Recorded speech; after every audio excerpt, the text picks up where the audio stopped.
Hey everybody, this is Talkative Carl back again for the episode 3 of Deadliest Warrior this month. It's U.S. Army Rangers versus the North Korean Special Operations Force, or SOF. Uh, this one, like a few others in the series, is one of those moments where, a fight like this can actually happen. Either could, will, or probably will actually happen in real life scenario, because we still have North Korea and they still have like the more these two are the more up to date. I mean, there's been a few others, but they're like the most up to date warriors from the series. And honestly, these two probably have engaged before, but not in anything totally serious. Serious, but not to the point of like World War III, which could easily break out if something jumps off. It's pretty much like begrudgingly a stalemate in a sense. Uh, but by and large, most of the world who gets caught up in this would end up, including the U.S., will be the victors over North Korea. But that's why it's like, despite what few allies the North Koreans have, which I'm assuming like maybe Russia to a certain extent, but even still, it's like, it's like mutual assured destruction kind of situation, which, is a lot of, nooks and crannies of this kind of situation that's kind of complex to the point where, hey, we're just going to like watch, each one of us going to watch our P's and Q's, but neither one of us better not like start nothing. It won't be nothing kind of situation. But yeah, I mean, this one's like when I first saw this and heard like how like this is like a more like likely scenario out of any fight from the show, it kind of did give me a bit of an anxiety. Like, oh my god, like if somebody slips up, the world's gonna go into a cataclysm event because of a one tiny mistake can easily set a chain reaction off. So anyway, if you're watching this on Amazon Prime, or if you have this on DVD or whatever, get your timestamp to 0.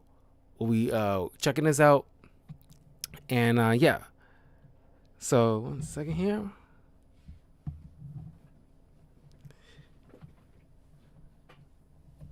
I think after this I'll be hopping on to some Pokemon again, just to play at least an hour or so of that. But I'll definitely get back into, since I'm off this Friday, which normally I'm not. I am gonna be like hitting these videos hard, but I want to make sure that I get enough time with Yu-Gi-Oh! GX, and because next week I want to make sure I got my Yu-Gi-Oh! GX Season 2 review out at some point next week, as well as getting a new Chaotic Lore video out for you guys, because it has been a minute. I kind of took a break from that on December, so I want to make sure that I got something out for you guys. So look forward to that. So if you got your timestamp to 0, get ready to press play when I say now. And in 3, 2, 1, now.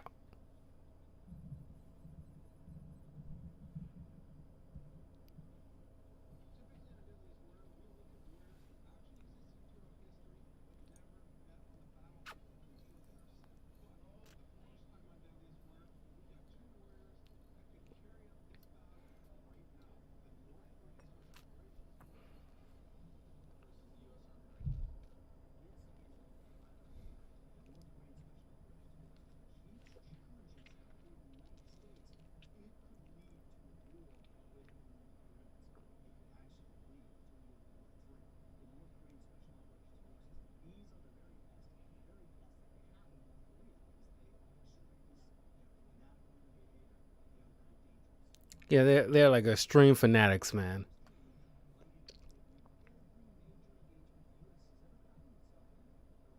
just lay down their lives willingly to like to their uh to their country just without hesitation. It's just insane.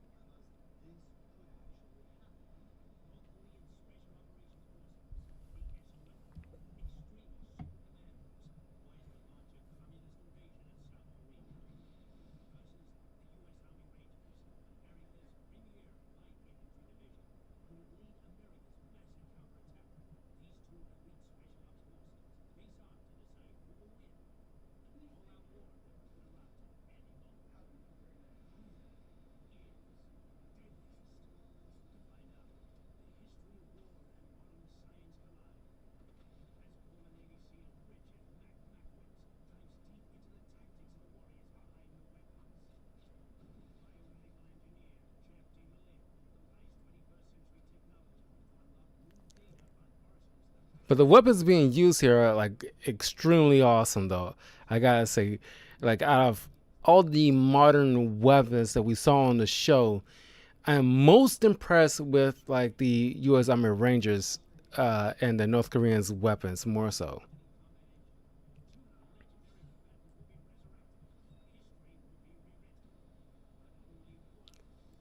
I mean, even slightly more than like the Navy SEALs and Israeli Commandos weapons. I think they probably like be like number two as far as like my uh weapons that I'm like super intrigued by.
Yeah, they have. I mean, this is the one episode you have to fixate on a particular area, while everything else is pretty much like a randomized. I'm pretty sure they still do randomized landscapes, but the final battle has to be on the landscape for the North Koreans. It's like a must. It'd be wrong to not do. It's like being in a fight uh, uh, with Wolverine, but not include his claws. That'd be weird.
Oh well, I mean, yeah, I keep forgetting it started in 1950s,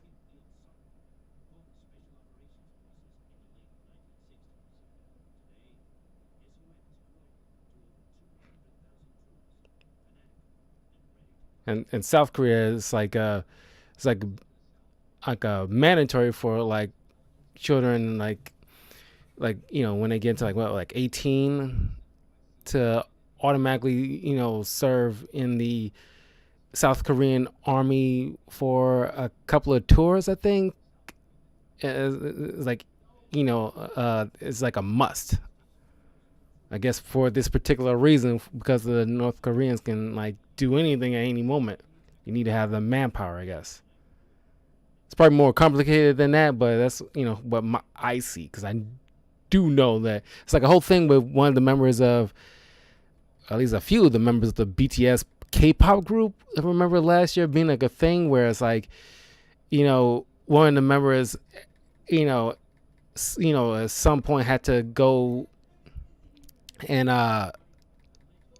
sign up for the because they have to sign up for the South Korean military and do at least one tour. I think one or two tours is what they have to do.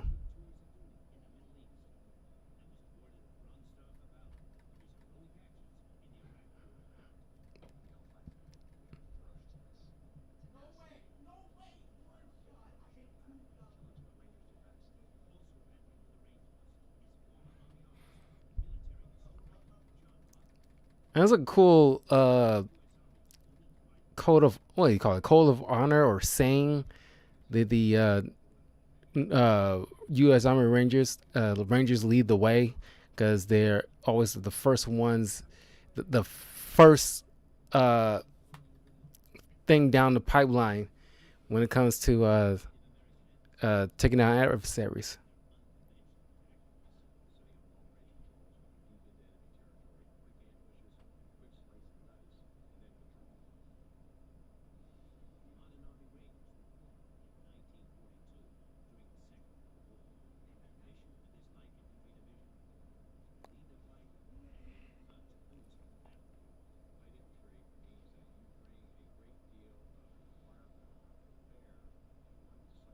They use a lot of like, well, not a lot, but a few scenes from Black Hawk Down for these little little cinematic moments.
Yeah, I mean, it's like uh, the sniper's cool, but the assault rifles, I don't know. It's kind of like I just like the design of the Army Rangers assault rifle more so than because I don't know. The sniper look kind of like basic bitch, of a sniper.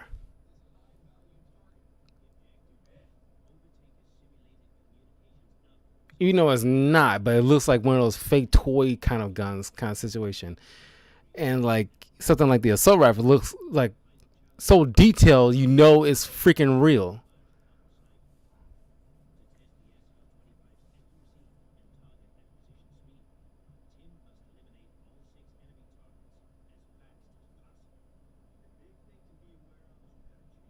Even though like looks can be deceiving kind of situation, and you can't judge a book by its cover, sure, but it's just I don't know, it the look just doesn't stand out. That's the thing.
I'm just loving the implementation of the X factors in this because they add so much to the episodes.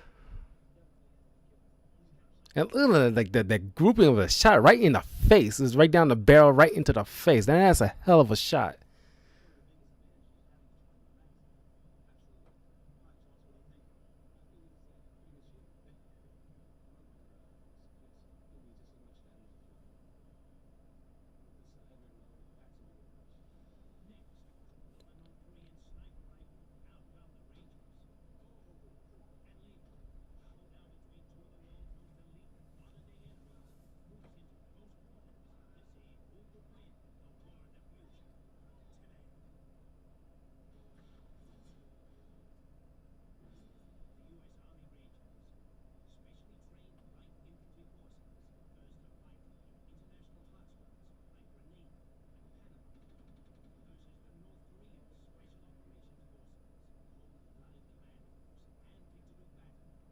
It's crazy, like how many fights that was going on when I was like a baby.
Yeah, that recoil, I can even tell just by looking at that thing. It's like right, you know, into your shoulder.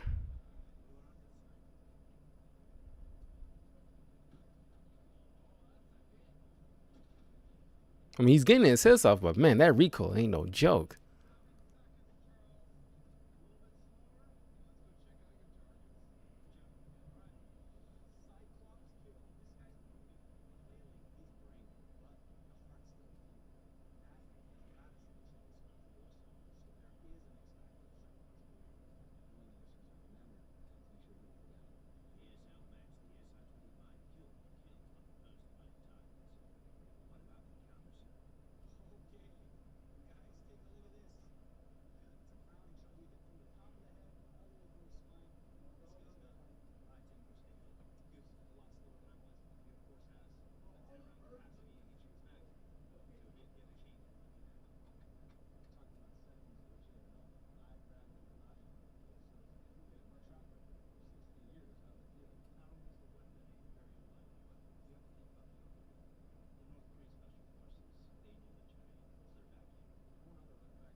I mean, it's just, I'm just,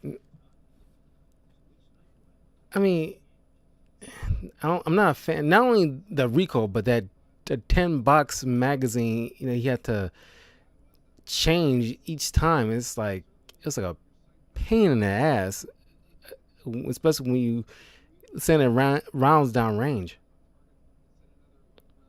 I mean, 7 seconds or not, that's 7 seconds. It's like can mean a lot on the battlefield.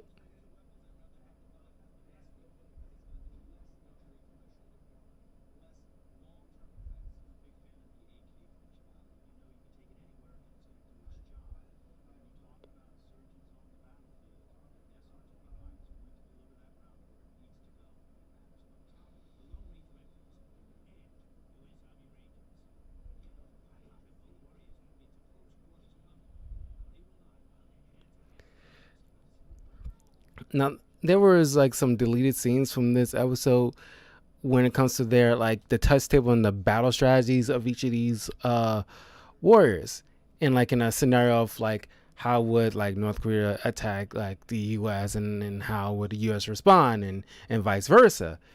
And ultimately, by and large, the U.S. have more countermeasures that's been in place since the 1950s when North Korea became like an issue. They had so much time to plan and strategize and countermeasures between threats overseas. Not only against like North Korea, but like Russia and like Germany at the time. Still like a issue in Japan and like all these little serious threats to like the global face of the not the economy, but just the whole that brings the whole world into conflict. So it's like yeah, over the years, like since World War One, two ish, was when like the U.S. really like, well, I think specifically World War Two, they really like made sure that every conflict we've been in, since then, you know, generals and presidents make sure that we had like all these countermeasures and what have you, against threats. So it's like no, you know, even when like nukes were became like a thing, there's still things like there's contingencies and stuff.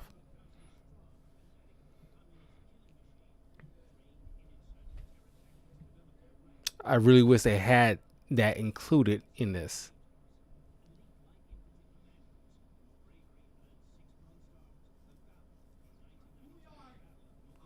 especially if you like download it or whatever the episode. You should have the full episode, like deleted scenes included in the download, so you get like a full scope of like what was going on.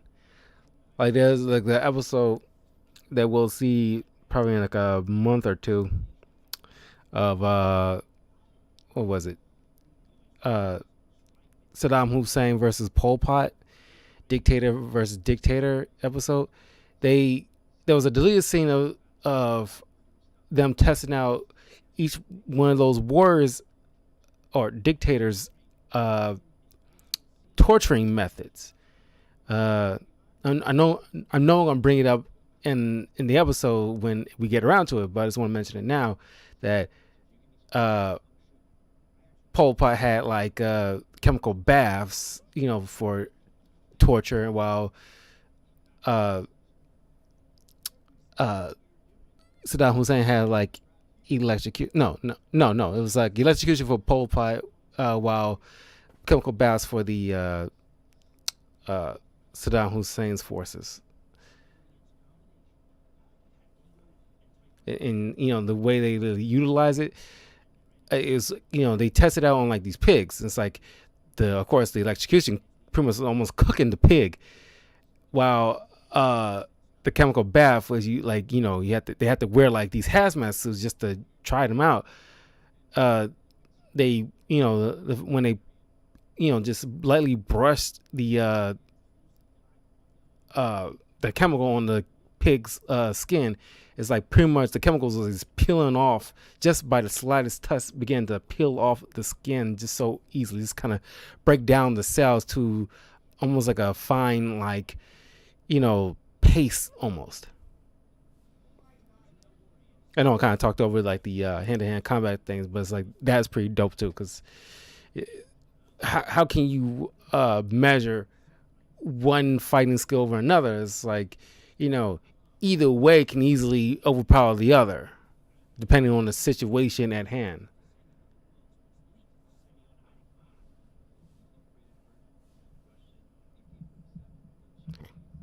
And the AK frame, it's just been all around the world.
I mean, I love how like tactically sound they are when it comes to like you know breaching a room.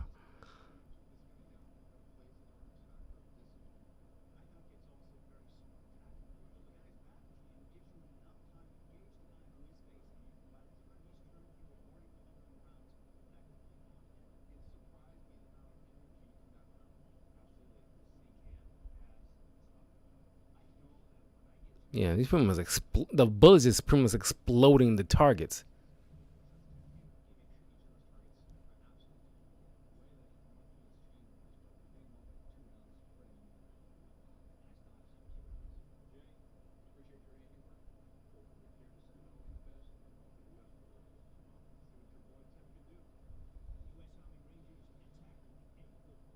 Yeah, man, the M4 assault rifle looks so cool.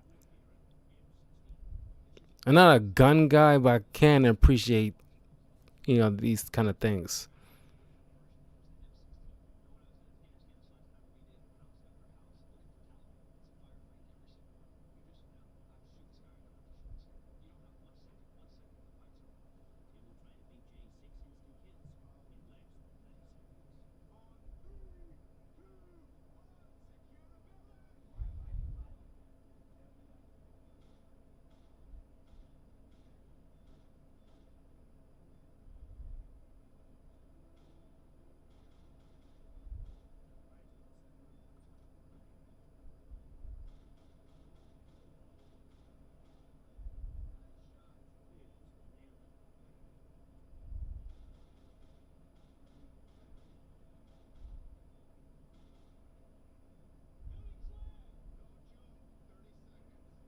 That is impressive. They they got it down in the same exact time frame. That's amazing.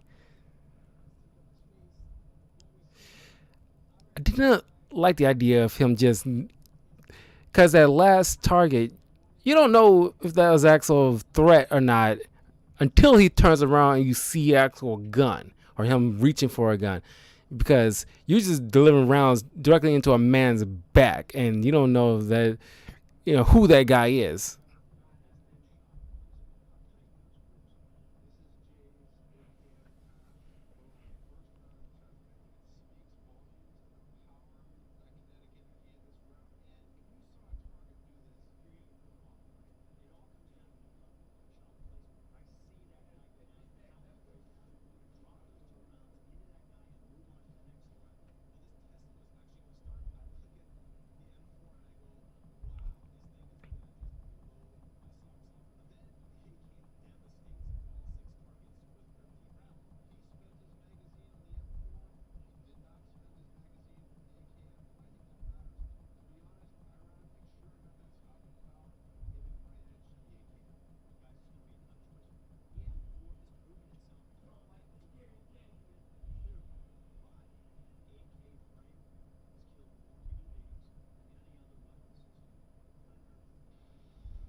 I mean, I gotta hand it to them. It's like, they had the discipline to know that, and they confident in the bullets that, like, I can like lay two bullets down that explode, pretty much explode the body like that. You don't need to, put any more than just two down, like, and then move on to the next target. So that way you have still a few to spare.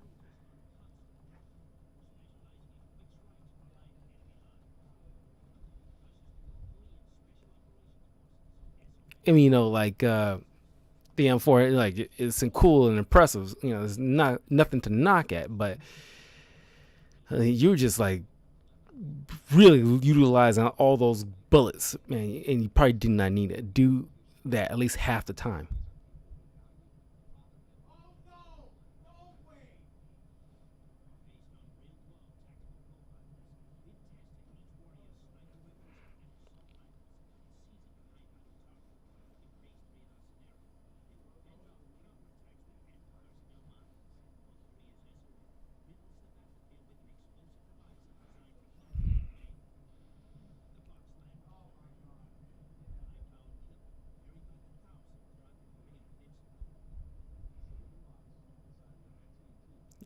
Yeah, it's still like from what I've heard. I'm not sure how often they've been dealing with those. At least how, like, if they're like not much of a thing, yeah, these days. But I remember growing up, there's been like times where we hear like stories about how like there are these old landmines that was placed and never tripped through certain points in warfare, like WW2 or like North Korea and whomever. It's like, and they're just out there, and sometimes like people have to, you know, I think like since like what, like the 80s, up to like what, like mid 2000s, they've been like trying to like find these things, get them tripped, so that way they can like go off. So next, and somebody just goes through there not knowing that there was a mine there, won't get maimed incidentally. So I haven't heard anything about that in a long, long time.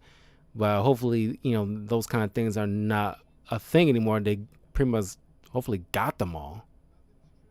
But you never know. They've been buried by and large. So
that's a wrap.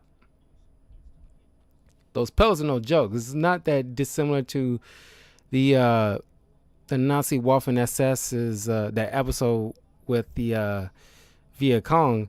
Then they had that bouncing Betty, the steel balls inside. You have those as like your shrapnel. Those things are devastating.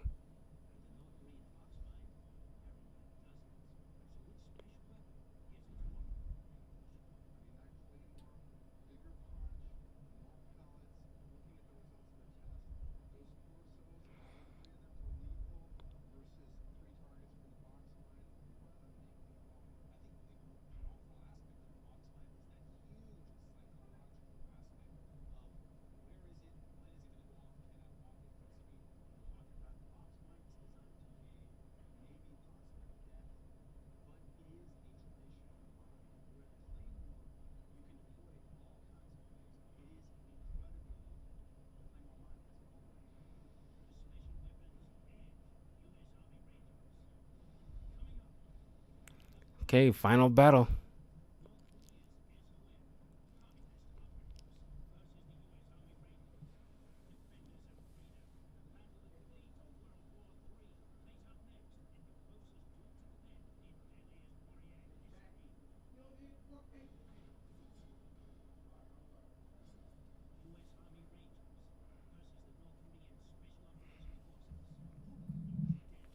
Which one of these weapons really impressed you the most? Because I honestly think like uh, the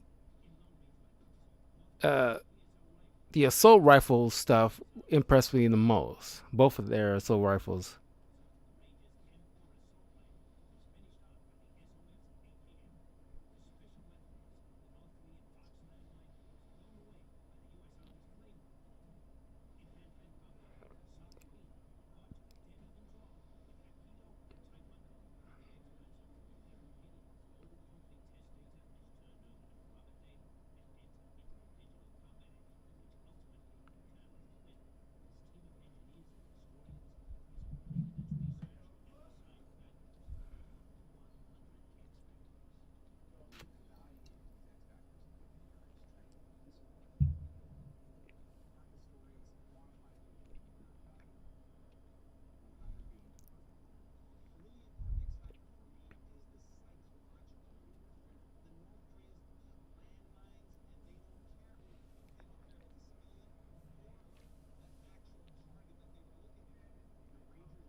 Okay, here we go.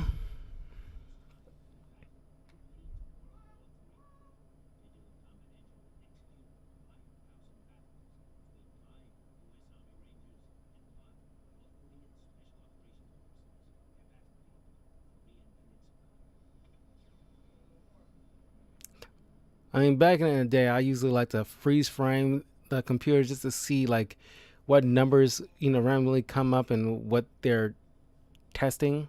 Because for a split second, I saw like courage, and it's like you know that being like a factor that has to be put into play.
This part where it got very nerve wracking for me.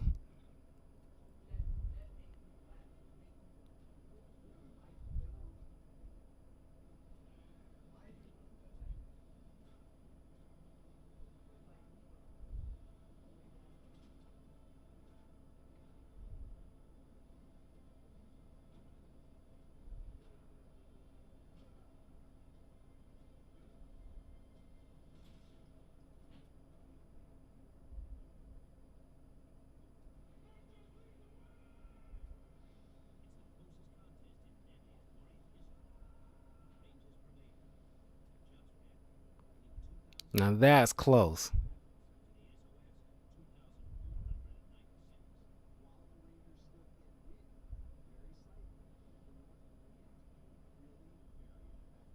Yeah, I mean, like, say what you will. It's like you gotta learn to respect your enemy because they are hella efficient.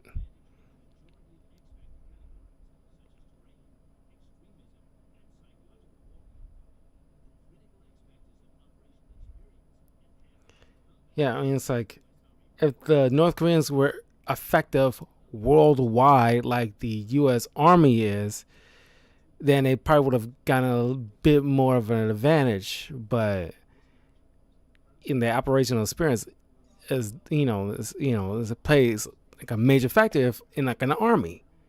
If you only focus on one particular area and you're supposed to be only good for that one particular area, when somebody else who's been around, the block a little bit more, including your area, then it's like that is a game changer.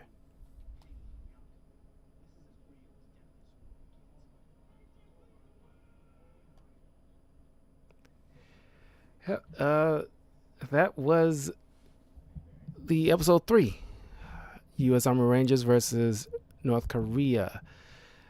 What was the next 3 episodes next month that we'll be covering is Genghis Khan versus Hannibal, Saddam Hussein versus Pol Pot, and Teddy Roosevelt versus Lawrence of Arabia. Yeah. By March, we'll be covering the last 3 episodes. So, yeah, we got at least 2 more months where we got the live action commentary of Deadliest Warrior. But I don't think I'll be doing any other live commentaries uh, of anything. But this is something like I just wanted to like do. So we're pretty much almost done. Been doing this since like I don't know, like early last year. Uh, so we've been going through a lot. I didn't want to do one a day. I started doing like at least 2 a month at the beginning of season 1, but then I just decided, okay, we'll just do 3 each month so we can cover some ground. So I won't be forever with this. But yeah, this is like a pretty good episode. One of the like the realist, scenarios from this in this entire series. But anyway, tell me what you guys think about the episode at all. And I will see you guys next month. I was initially about to go on to play some Pokemon, but I might just, get a jump start on that early afternoon tomorrow. So anyway, I will see you guys soon. Stay tuned for a Yu-Gi-Oh! GX Season 2 review some point next week, as well as a new Chaotic Lore video.